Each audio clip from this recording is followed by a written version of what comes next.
Hello friends, ओम श्री गणेशाय नमः। आप सभी का स्वागत है आपके अपने यूट्यूब चैनल पर।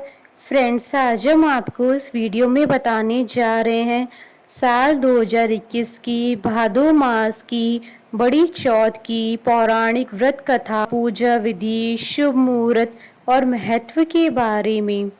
फ्रेंड्स, वीडियो शुरू करने से पहले आपसे रिक्वेस्ट है, अगर आप हमारे चैनल पर नए हैं और आपने अभी तक चैनल को सब्सक्राइब नहीं किया है तो प्लीज़ सब्सक्राइब कीजिएगा चैनल को, साथ ही प्रेस कीजिएगा बेल आइकन को, जिससे नए वीडियो से रिलेटेड नोटिफिकेशन आपको तुरंत प्राप्त हो सके। और वीडियो पसंद आने पर वीडियो को लाइक और शेयर जरूर कीजिएगा ताकि सभी भक्तों को इस वीडियो का लाभ प्राप्त हो सके। और कमेंट बॉक्स में ओम श्री गणेशाय नमः जरूर लिखिएगा। भादवा की चौथ को भादुड़ी चौथ या भोला चौथ भी कहा जाता है। इस दिन चौथ माता का व्रत किया जाता है और चौथ माता की कथा सुनी जाती है। इसके साथ ही विनायक जी की भी कहानी सुनी जाती है।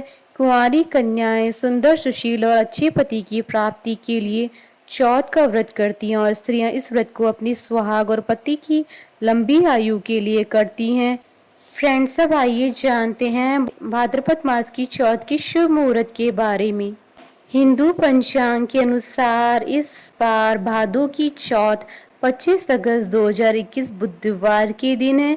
भाद्रपद कृष्ण चतुर्थी तिथि प्रारंभ होगी 25 अगस्त 2021 को शाम 4:18 पर और भाद्रपद कृष्ण चतुर्थी तिथि का समापन होगा अगले दिन 26 अगस्त 2021 को शाम 5:13 पर और चंद्रोदय का समय रहेगा 25 अगस्त 2021 को रात्रि 8:56 पर। फ्रेंड्स, अब आइए जानते हैं भाद्रपद मास की चौथ की पूजा विधि और पूजा सामग्री के बारे में। हल्दी, कुमकुम, मेहंदी, मूली, घी का दीपक, लड्डू, गणेश जी का प्रसाद, पुष्प, लाल ब्लाउज पीस, जल का कलश आदि। चौथ माता की पूजा विधि। चौकी पर विनायक जी और चौथ माता की स्थापना कर चौथ माता के रोली, काजल, मेहंदी की 13-13 टीकी लगाएं। विधि पूर्वक पूजन कर ज्योत का दर्शन कर चौथ माता विनायक जी की कहानी सुनकर चंद्रमा को अर्घ्य देकर जीम लेवे। अर्घ्य देते समय बोले, चंदा हेलो उगियो, हरिया बांस कट्या, साजन उबा बार ने अखा पाती लाए, सोना की सांकली, गल मोतियारो हार। भादो की चौथ का चंद्रमा की अर्घ्य देता जीमो मारा वीर भरतार। फ्रेंड्स, अब आइए प्रारंभ करें भादवा की चौथ की कथा। एक नगर में एक सेठ सेठानी रहते थे। उनके एक बेटा व बहू थे। बहू बर्तन साफ कर पानी डालने नीचे जाती तो पड़ोसन पूछती, आज खाने में क्या खाया? वो कहती, बासी कुसी तर बासी।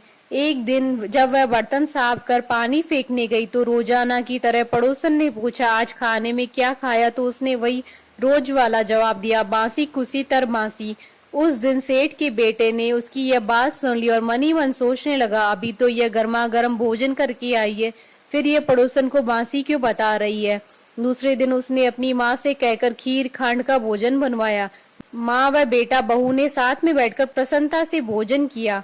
बहू बर्तन साफ कर पानी डालने नीचे गई तो पीछे पीछे उसका पति भी गया। आज भी हमेशा की तरह पड़ोसन ने पूछा, आज क्या खाया? तो उसका वही रोज वाला जवाब, बासी कुसी तर बासी।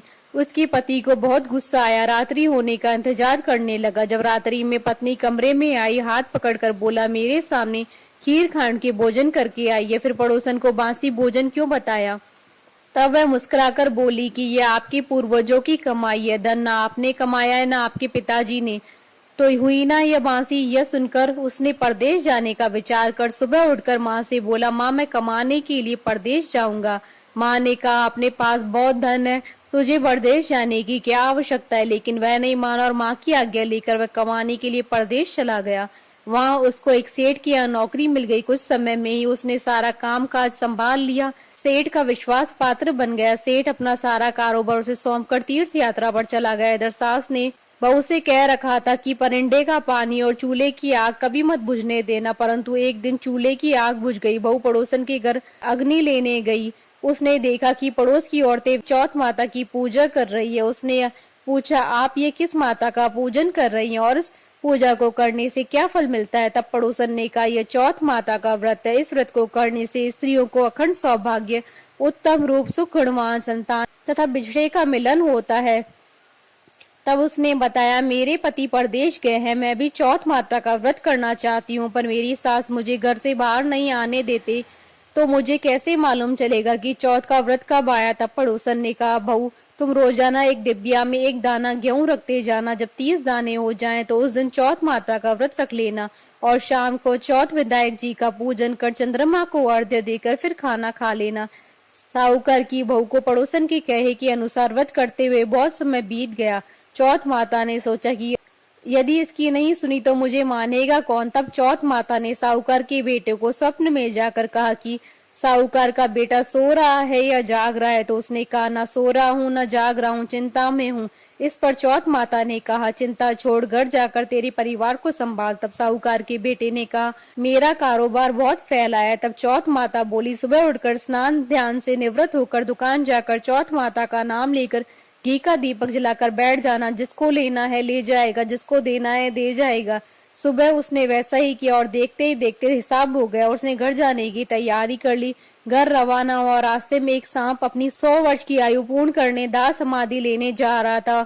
उसने उसको सिस्कार दिया। सांप ने गुस्से में कहा, मैं अपनी आयु पूर्ण करके मुक्ति पाने जा रहा हूँ, तूने मुझे टोक दिया है, इसलिए अब मैं तुझे डसूंगा। इस पर साहूकार के बेटे ने कहा, मैं 12 वर्ष बाद अपने घर जा रहा हूँ, मैं अपनी माँ व पत्नी से मिल लूं, तब डस लेना। तब सांप बोला, तू घर जाकर पलंग पर सो जाएगा। तब उसने कहा, मैं अपनी पत्नी की चोटी लटका दूंगा, उस पर चढ़कर डस लेना।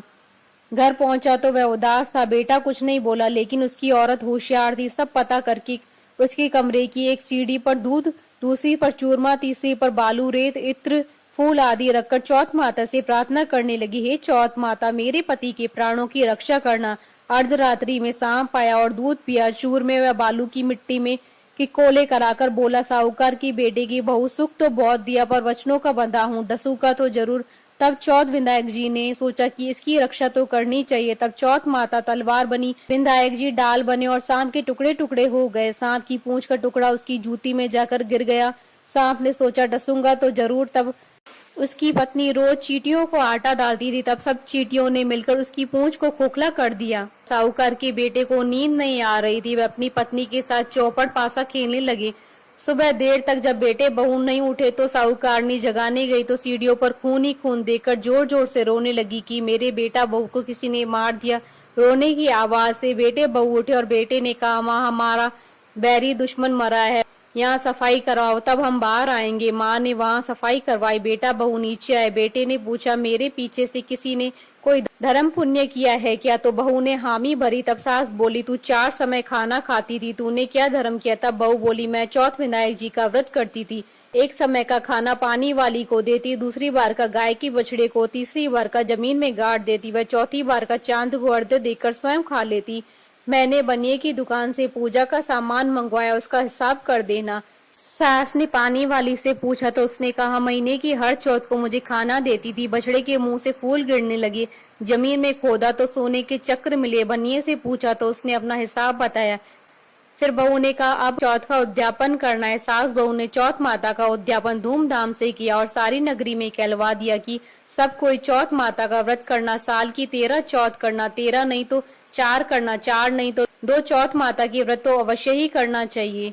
हे चौथ माता, उस पर प्रसन्न हुई वैसी सब पर प्रसन्न होना और सबकी मनोकामनाएं पूर्ण करना और अमर स्वाग देना। बोलिए चौथ माता की जय। बोलिए गणेश जी महाराज की जय। हमारे साथ इस वीडियो में अंत तक बने रहने के लिए आपका धन्यवाद। ओम श्री गणेशाय नमः।